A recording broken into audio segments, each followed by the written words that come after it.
This sound has kept millions of people awake at night. In Kiev, in Dubai, in Bahrain. It's the sound of a drone that costs less than a used car. And the missile we fire to stop it costs $4 million. That's a 200-to-1 cost ratio. And the country firing those drones can build over 100 a day. The country shooting them down can build about 50 missiles a month. This is how the cheapest weapon on the modern battlefield is bankrupting the most expensive defense systems ever built. And it starts with a lawnmower engine.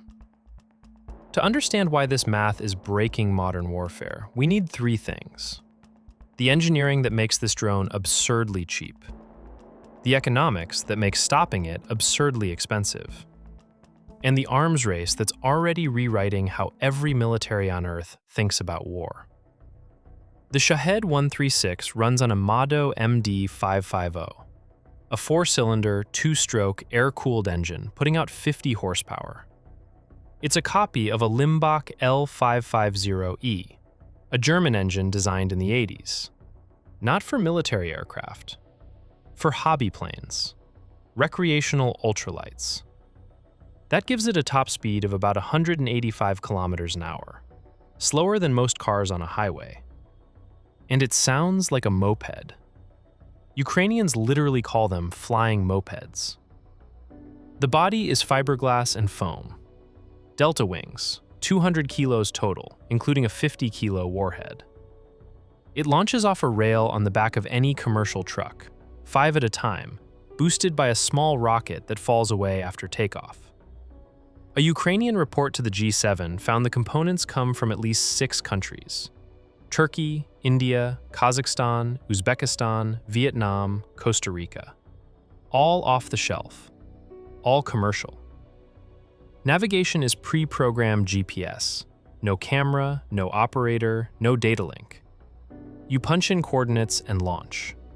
If GPS gets jammed, an inertial backup keeps it on course. Technology commercial aircraft have used since the 90s. It flies to a point, it crashes into it. That's the whole system. And that simplicity is the system. So what does all this cost? Here's where it gets interesting. Nobody actually knows.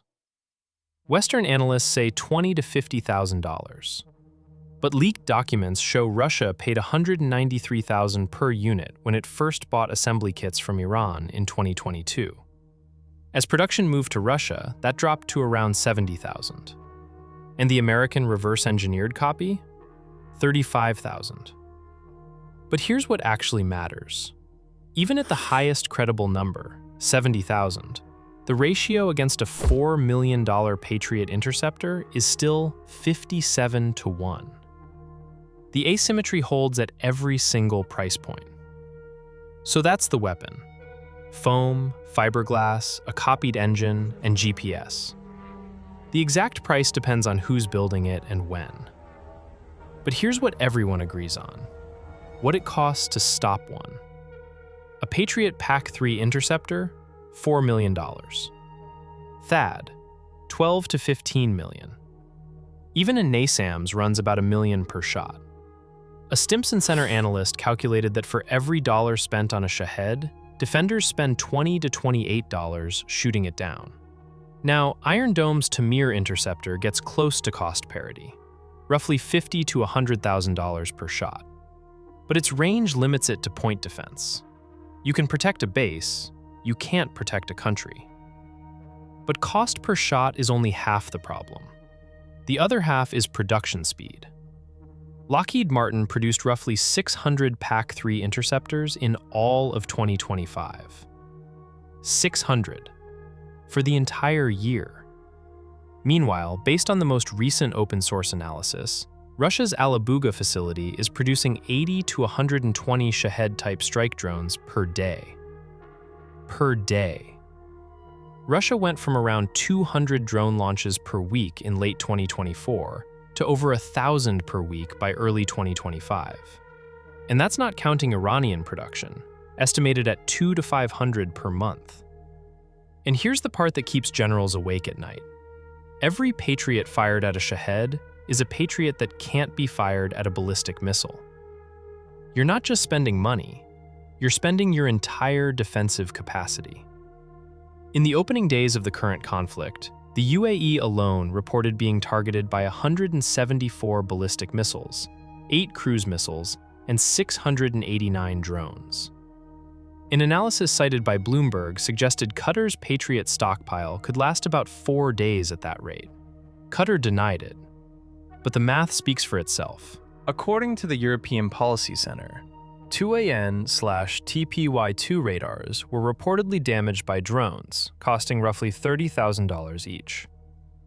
Each of those radars cost close to $500 million.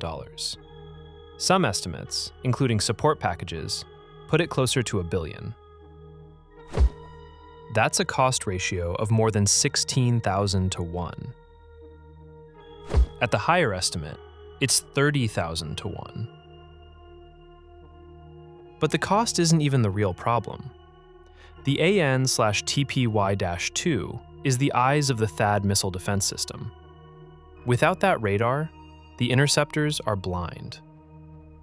A $30,000 drone didn't just destroy a $500 million piece of equipment. It switched off an entire missile defense architecture. A major Washington think tank calls this precise mass. Weapons precise enough, cheap enough, and produced in enough volume to overwhelm any defense. They argue it's the most significant shift in warfare since the machine gun. And the US? It spends less than 0.5% of its defense budget on it. If this kind of systems thinking is how you like to understand the world, you should probably subscribe, because that's what every video on this channel is about. So we have a weapon. The exact price varies, draining billion-dollar defenses faster than they can be replaced. And this isn't just a story about drones. It's about what happens when the economics of any system flip upside down. Because the United States decided to copy it. Russia is upgrading it. And the Pentagon just called Kyiv asking for help. In 2011, Iran captured an American RQ-170 Sentinel stealth drone and reverse-engineered it to build its own program.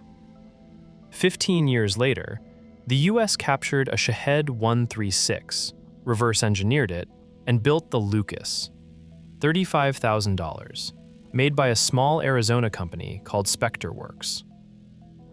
On February 28th, a US task force used it in combat for the first time, against Iran, with a weapon based on Iran's design, which was based on an American design Iran had captured.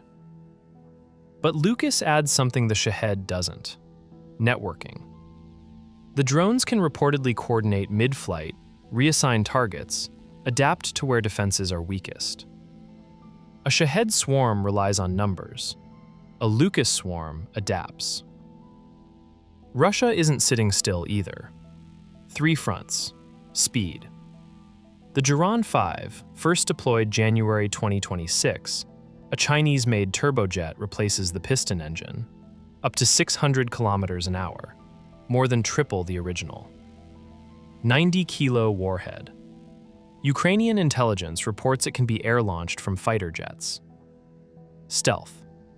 The Shahed 101 swaps the piston engine for an electric motor and a wooden propeller. According to Ukrainian electronics expert Serhiy Beskresnov, it's nearly silent. The acoustic detection networks Ukraine spent 2 years building? Obsolete overnight. And self-defense. According to preliminary field reports, some Jiran variants have been armed with air-to-air missiles, a disposable drone that shoots back at its interceptors. Ukraine's answer? Don't use a $1 million missile. Use a $2,000 drone. A company called Wild Hornets builds the Sting, thermal camera, AI-assisted tracking. It doesn't fire a missile. It flies straight into the Shahed's propeller. Kinetic kill. Drone versus drone.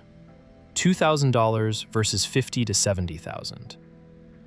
As of March 2026, They've destroyed nearly 4,000. And then Zelensky confirmed that the US formally asked Ukraine for counter-drone help. The country spending $900 billion a year on defense asked Ukraine for advice on how to stop $20,000 drones. Iran copies an American drone, America copies the Shahed, Russia upgrades it with Chinese engines, Ukraine builds a $2,000 answer, and the Pentagon calls Kyiv. This is what happens when the economics of warfare flip upside down. This inversion, where the country with the biggest budget asks the country under siege for help, isn't a military curiosity. It's a pattern. And once you see it everywhere. For decades, the assumption was simple. Spend more, get more. More precision, more capability, more advantage. And that worked. Until someone figured out that good enough at massive scale beats perfect at limited scale. Every time. The Shahed isn't a marvel of engineering. It's a marvel of engineering economics. Nothing about it is impressive alone.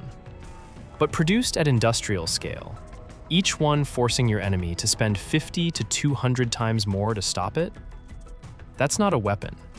That's a system. And systems win wars. Systems that scale beat systems that impress. Don't look at the unit. Look at the system. Exactly where we started. 200 to 1. Think in systems, not headlines. I'll see you in the next one.